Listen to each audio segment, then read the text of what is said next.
اللہ الرحمن الرحیم۔ یہ کتاب اصول حدیث میں ہے اور ہم نے اصول حدیث کی تعریف، موضوع، غرض و غایت اور تدوین حدیث اصول حدیث اور مصنف علیہ رحمہ کے مختصر سوانح پر گفتگو ہم نے کر لی ہے۔ اب یہاں سے شیخ عبدالحق محدث دہلوی کی جو کتاب ہے، جو مقدمہ سے مشہور ہے، اس پر گفتگو کریں گے۔ بسم اللہ الرحمن الرحیم۔ المقدمۃ للشیخ عبدالحق الدہلوی، یہ مقدمہ ہے شیخ عبدالحق محدث دہلوی کا، رحمہ اللہ، رحمہ الباری، اللہ تبارک و تعالی ان پر رحم فرمائے۔ باری یہ اللہ رب العزت کے صفاتی نام میں سے ہے۔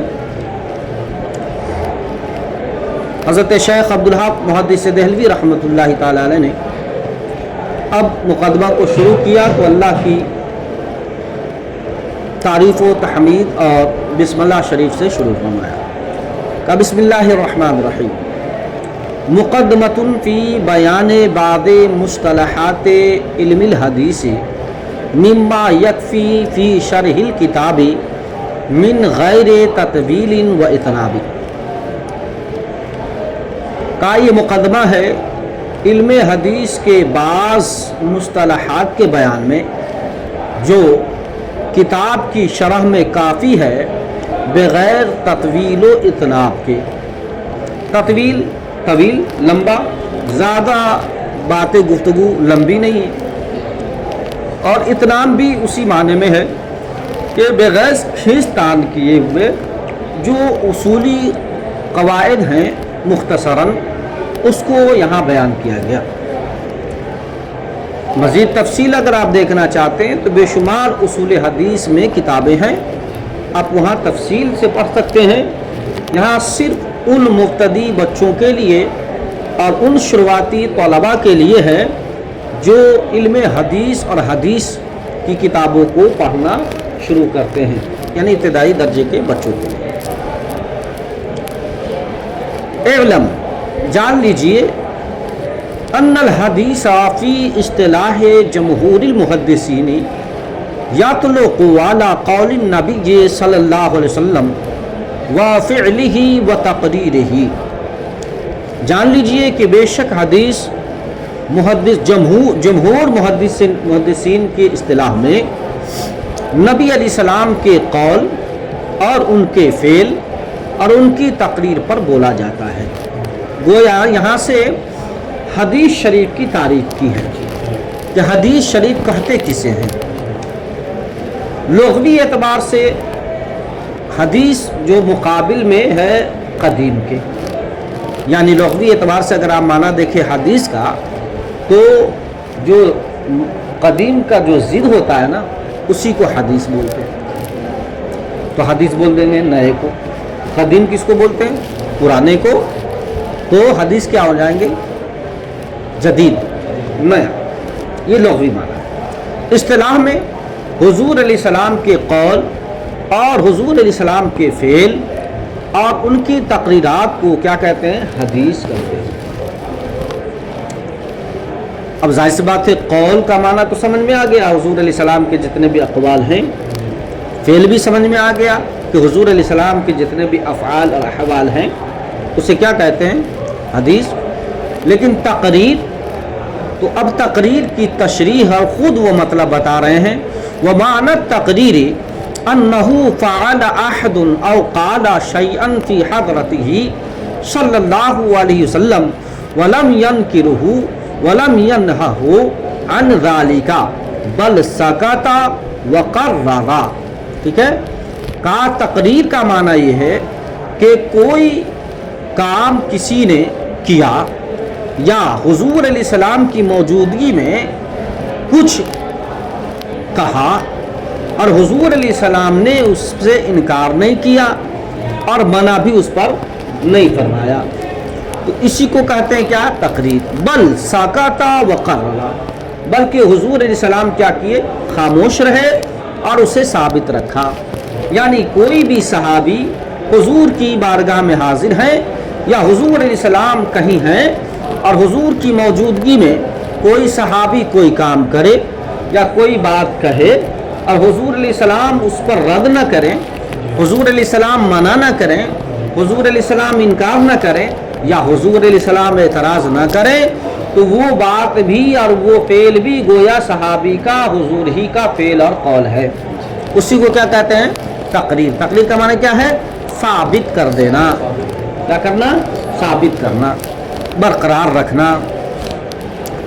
تو حدیث کسے بولے؟ حدیث کی تعریف کیا ہو گئی؟ حدیث یعنی حضور علیہ السلام کے اقوال، افعال، احوال اور تقریرات کو کیا کہتے ہیں؟ حدیث پاک کہا جاتا ہے. لیکن عام طور سے تو حدیث حضور کے اقوال، افعال، احوال، تقریرات ہی کو کہتے ہیں. لیکن بہت سارے لوگوں نے حدیث کا اطلاق حضور علیہ السلام کے اقوال و افعال و احوال کے علاوہ صحابہ کرام کے بھی اقوال افعال پر کیا ہے. یعنی حدیث صرف حضور علیہ السلام کے اقوال و افعال ہی نہیں ہے، بلکہ صحابہ کرام اور تابعین بھی اگر کچھ کہیں یا کچھ کریں یا ان کے سامنے کچھ کیا جائے اور خاموش رہیں تو اسے بھی بعض لوگوں نے حدیث ہی کہا ہے. ٹھیک ہے، اسی کے بارے میں کہا وَقَدَا يَطْلُقُ عَلَىٰ قَوْلِ الصَّحَابِ وَفِعْلِهِ وَتَقْرِيرِهِ وَعَلَىٰ قَوْلِ التَّابِعِ وَفِعْلِهِ وَتَقْرِيرِهِ. اور کہا ایسے ہی حدیث کا لفظ بولا جاتا ہے صحابی کے قول پر بھی، صحابی کے فعل پر بھی اور صحابی کے تقریر پر بھی، اور ایسے ہی وَعَلَىٰ كَذَلِكَ. ٹھیک ہے، اور ایسے ہی تابعی کے قول پر بھی اور ان کے فعل پر بھی اور ان کے تقریرات پر بھی. اب یہاں سے حدیث پاک کی کیٹیگری کر رہے ہیں، یعنی حدیث پاک کو تقسیم کر رہے ہیں. ٹھیک ہے، کہ کیسی کیسی حدیثیں ہوتی ہیں. فَمَنْ انْتَهَىٰ إِلَى النَّبِيِّ صلی اللہ تعالی علیہ وسلم يُقَالُ لَهُ الْمَرْفُوعُ. کہا وہ حدیث جو نبی کریم صلی اللہ تعالی علیہ وسلم تک پہنچے، یعنی جس کی سند منتہی ہو، پہنچے کہاں تک؟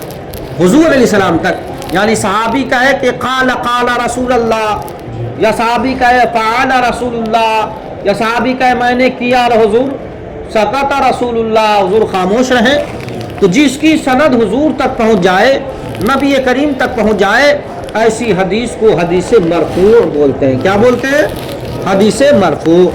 کام فمن انتہا الی النبی صلی اللہ تعالی علیہ وسلم یقال له المرفوع، کہ جو حدیث کی سند نبی کریم تک پہنچ جائے اسے مرفوع کہتے ہیں. ومن انتہا الی الصحابی یقال له الموقوف، اور جس کی سند صحابی تک پہنچے اسے موقوف کہتے ہیں.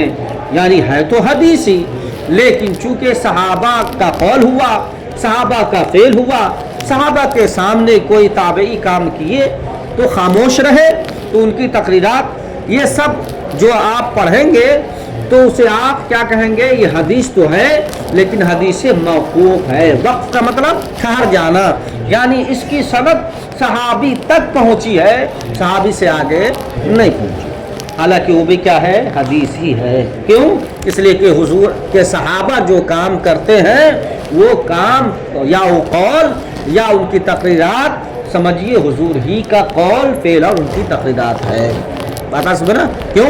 اس لیے کہ بغیر حضور کی اجازت کے یا بغیر حضور علیہ السلام کی مرضی کے صحابہ اپنی طرف سے کچھ کر نہیں سکتے. دیکھیں حدیث مرفوع اور دوسری حدیث موقوف. حدیث مرفوع کی تعریف کیا ہوئی؟ جس کی سند یعنی جس حدیث کی سند حضور تک پہنچ جائے. اور موقوف کسے بولتے ہیں؟ جو صرف صحابہ تک جس کی سند پہنچے.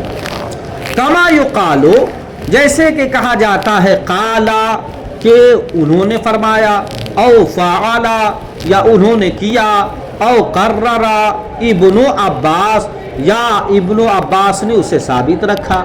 اب قالا فعلا اور قررا سب کا فاعل بنا دیجیے حضرت ابن عباس کو، تو کہیں گے کما یقال، جیسے کہا جائے گا قال ابن عباس، حضرت ابن عباس نے فرمایا فعل ابن عباس، حضرت عبداللہ ابن عباس نے کیا، اور یا پھر کہے قرر ابن عباس، جیسا کہ حضرت عباس نے اسے ثابت رکھا۔ یا دوسری سند اس طرح سے بھی آتی ہے او ان ابن عباس، ایسے بھی بہت ساری حدیثیں ایسی ہیں ان ابن عباس، یعنی حضرت ابن عباس سے مروی ہے۔ اب اس میں یہ نہیں کہا گیا کہ حضرت عباس سے مروی ہے کہ حضور نے فرمایا، ایسا نہیں کہتے، سیدھے کہہ دیتے ہیں کیا ان ابن عباس ان ابی ہریرہ، تو یہ بھی کیا ہے موقوفی ہے۔ کیا ہے موقوف، کیوں؟ اس لیے کہ سلسلہ حدیث کہاں تک پہنچی ہے؟ صرف صحابہ۔ تو جو صحابی تک پہنچے سلسلہ حدیث، سند حدیث، اسے کیا بولتے ہیں؟ موقوف بولتے ہیں۔ اچھا جی، عن ابن عباس کا موقوفاً او موقوفاً علی ابن عباس، موقوف ہو یا پھر حضرت ابن عباسی پر موقوف ہو۔ ومن انتہا الی التابعی یقال لہ المقطوع، اور وہ حدیث جو صرف تابعی تک پہنچے اسے کیا کہتے ہیں؟ مقطوع کہتے ہیں۔ تو گویا تین طرح کی حدیث ہو گئی۔ پہلی حدیث کیا ہے؟ حدیث مرفوع، دوسری حدیث کیا ہے؟ حدیث موقوف، اور تیسری حدیث کیا ہے؟ حدیث مقطوع، یعنی تو پہلی حدیث کی جو سند ہے وہ رسول اللہ تک پہنچ جائے گی، یعنی قال قال رسول اللہ جس میں آ جائے سمجھے حدیث مرفوع ہے، یعنی اور دوسری سند جو صرف صحابہ تک پہنچے، یعنی تو اس میں بھی ہے قال یا پھر فعل یا پھر تقرر ابن عباس یا پھر آئے گا عن ابن عباس، اس طرح کر کے۔ اور تیسری حدیث کی جو قسم ہے مقطوع ہے، یعنی جس کی سند صحابہ اور رسول تک نہ پہنچے بلکہ صرف تابعی تک پہنچے۔ کہاں تک پہنچے؟ تابعی تک۔ ٹھیک ہے، چلیے۔ وقد خصص بعضهم الحديث بالمرفوع والموقوف اذ المقطوع يقال له الاثر، کہا کہ بعض لوگوں نے حدیث کو مرفوع اور موقوف کے ساتھ خاص کیا ہے۔ ہم نے اس سے پہلے بتا دیا کہ حدیث حضور کی باتوں کو بھی کہتے ہیں اور صحابہ کے بھی افعال اقوال کو کہتے ہیں، لیکن بعض لوگوں نے تابعی کے قول کو بھی حدیث کہا ہے۔ ٹھیک ہے نا؟ اب وہ فرماتے نہیں، خاص مرفوع اور موقوف کو حدیث کہتے ہیں اس پر میں، اور جو تابعی کی باتیں ہوں اسے کیا کہتے ہیں؟ اثر بولتے ہیں۔ کیا بولتے ہیں؟ اثر۔ قد خصص بعضهم الحدیث بالمرفوع، بعض لوگوں نے حدیث کو مرفوع اور موقوف کے ساتھ کیا کیا ہے؟ خاص کیا ہے۔ اذ المقطوع یقال له الاثر، جبکہ مقطوع کو اثر کہا جاتا ہے، مقطوع کو اثر کہا جاتا ہے۔ وقد یطلق الاثر علی المرفوع ایضا، اور کبھی کبھی اثر مرفوع پر بھی اثر کو بھی مرفوع کہا جاتا ہے، کبھی کبھی اثر کو بھی کیا بولتے ہیں؟ مرفوع کہتے ہیں۔ کما یقال الادعیۃ الماثورہ، جیسا کہ دعائے معصورہ کہا جاتا ہے، اور دعائے معصورہ یہ وہ دعا ہوتی ہے جو روایت کے ساتھ آئے، جو حدیثوں سے ثابت ہو، سمجھ گئے؟ اور یہ دعائے معصورہ حقیقت میں یہ کیا ہے؟ اثر ہے، نہیں سمجھے؟ اور دعائے معصورہ جو حدیث سے ثابت ہو، نہیں سمجھے؟ جو حدیث سے ثابت ہے دعائیں، اسے ہی تو دعائے معصورہ بولتے ہیں۔ تو گویا حدیث سے ثابت ہے تو گویا حضور سے ثابت ہے، اور حضور سے جب ثابت ہے تو گویا وہ مرفوع ہوا، لیکن اسے کیا کہتے ہیں؟ دعائے معصورہ بولتے ہیں۔ کیا بولتے ہیں؟ تو گویا کہ حدیث پر بھی، حدیث مرفوع پر بھی اثر کبھی کبھی بول دیتے ہیں، نہیں سمجھے؟ لما جاء من الادعیات عن النبی صلی اللہ علیہ وسلم، لما جاء من الادعیات عن النبی صلی اللہ علیہ وسلم، کا دعائے معصورہ کہتے کیوں ہے؟ کہ اس وجہ سے کہ وہ حضور علیہ السلام سے ثابت ہے۔ ٹھیک ہے۔ والتحاوی سمى كتابه المشتمل على بیان الحدیث النبوی وآثار الصحابہ بشرح معانی الآثار، اور امام طحاوی نے اپنی کتاب وہ جو احادیث نبویہ پر مشتمل ہے اور صحابہ کے آثار پر مشتمل ہے، اس کا نام ہی کیا رکھ دیا ہے؟ شرح معانی الآثار، جو ہم نے آپ کو کئی بار دکھایا بھی ہے، وہ سامنے رکھی ہوئی ہے۔ حالانکہ صرف اس میں کیا ہے کہ تابعی ہی کا قول نہیں ہے، کیونکہ اثر کسے بولتے ہیں؟ تابعی کے قول پہ عمل کو بولتے ہیں، لیکن اس میں ہے کیا؟